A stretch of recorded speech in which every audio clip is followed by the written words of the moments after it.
the feels at the end of this episode. Sad shit, to say the least.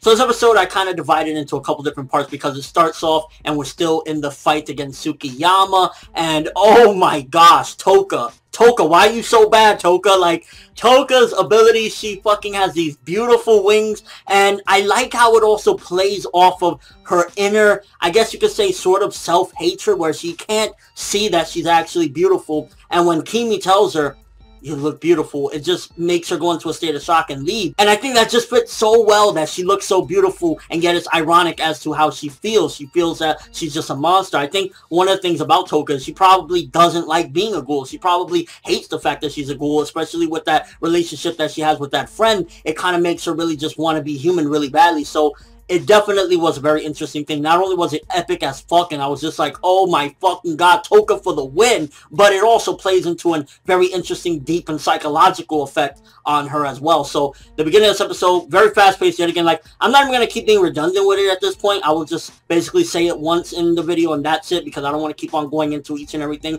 This episode, the two problems that it faces, the last episode's problems, and probably every episode's problems, is that it was very fast-paced. It felt like it was going a bit too fast, and ultimately the censorship. But censorship will be cleared up when we get DVDs and Blu-rays, and the fast-paced, there's nothing we can do about it, and I don't want to keep being redundant. So yeah, this episode definitely had those problems as well. But ultimately, like, from the beginning, it was just like, Tsukiyama, I'm gonna miss that dude, I ain't gonna lie. Like, as a villain, he freaked me out. He was weird as shit, and that's what makes a very interesting villain. And to see him go, I was like, why had to be like that? Tsukiyama's like, oh my god, and when he was just going like, oh, let me just get a bite, I was like, Tsukiyama, you're such a freak, but I still love you, man. I'm gonna miss you. And while I still feel that it was way too quick of a switch for Nishio to go from like, I want to rip his fucking head off, to feeling bad for him, ultimately, one of the things that he stands for within this episode and the relationship that he has with Kimi definitely plays into the overall theme of what I feel Tokyo Ghoul is about as well. And that's, can ghouls and humans unite and actually be one and have relationships like that? And they're definitely the poster boys for what could be done as far as ghouls and humans and what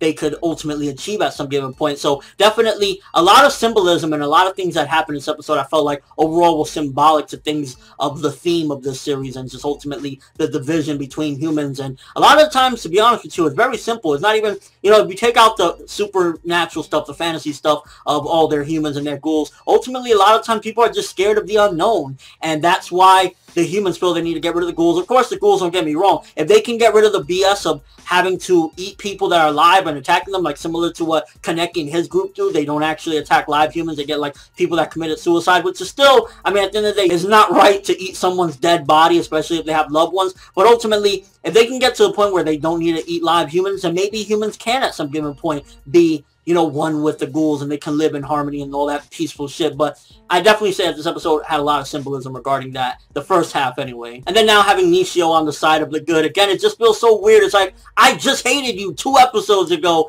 and I'm now supposed to feel bad for you and feel like, oh yeah, he's part of the good guys now, woo, woo, woo. It's like, Nishio, I still think you're kind of like a dick over all of it. Still feel kind of bad, but I'm just saying. But to me, the highlight of this episode, while that was amazing as hell, I think the emotional aspect of what went down at the end of this episode and just overall the stuff that we finally find out regarding the mother, the daughter, and the father, it was just like, that was some sad stuff. The feels, oh, my feels. I was like, yo, because first of all, so we finally find out in this episode what it was, why they had to be separated. And basically, the father was kind of like, I guess, not necessarily enslaved, more like oppressed by this Jason dude or whatever, so he had to keep them away for the time being. But then to see that he died and everything, it was just like, I hate seeing a family, you know, broken apart by circumstances, especially with a lot of things that went down in this episode, because he died thinking of his family, and that was sad. But then it just keeps getting worse, because it's like, little girl wants to see her father, and the shit that went down at the end with the motherfuckers with those briefcases, like,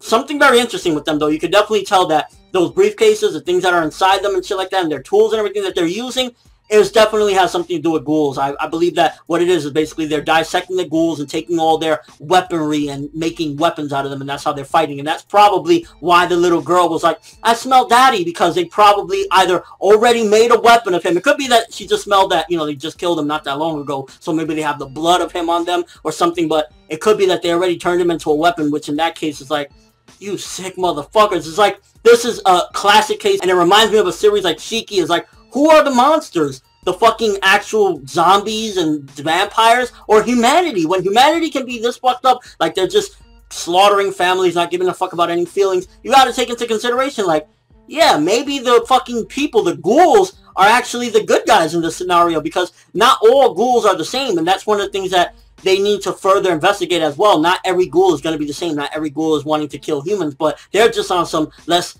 slaughter the whole bit, and that's what really makes it all fucked up, and it makes me look at, like, I'm sympathizing with the ghouls here. These guys are assholes. And just the ending when she had to sacrifice herself to save her daughter, and her daughter went running looking for Kaneki. I'm really hoping that Kaneki goes up against these fuckers and lets loose, and we just get some crazy massacre, because the ending of this episode, the feels was so much there, and it's like, even with all the fast pacing, I still felt like this episode did its job, and it was a very good episode. It was like, it had, once again, those same problems that Ghoul has been having, but it was just like, the feels, the epicness, it's like, Tokyo Ghoul, baby. Like, I'm loving this series. It's so fucking awesome. It's like, yeah, I really feel fucking bad that Tsukiyama's gone. I was like, this guy is so crazy, and I love it. But ultimately, he had to bite the big one, and it served to develop Touka as a character because of what happened with Kimi, telling her that she's pretty, and her kind of just having this fucking inner turmoil within herself. So we got that, and then the end of this episode, the separation, finding out more about the relationship with the dad. It was all around just a very good episode. Really enjoyed it. Wish the pacing wasn't like this, but it is what it is. Let me know what you guys think. First of all, favorite scene of the episode, was the sadness at the end, the epicness at the beginning. Also, for the people that are anime only viewers, are you like myself that you're gonna check out the manga afterward? Because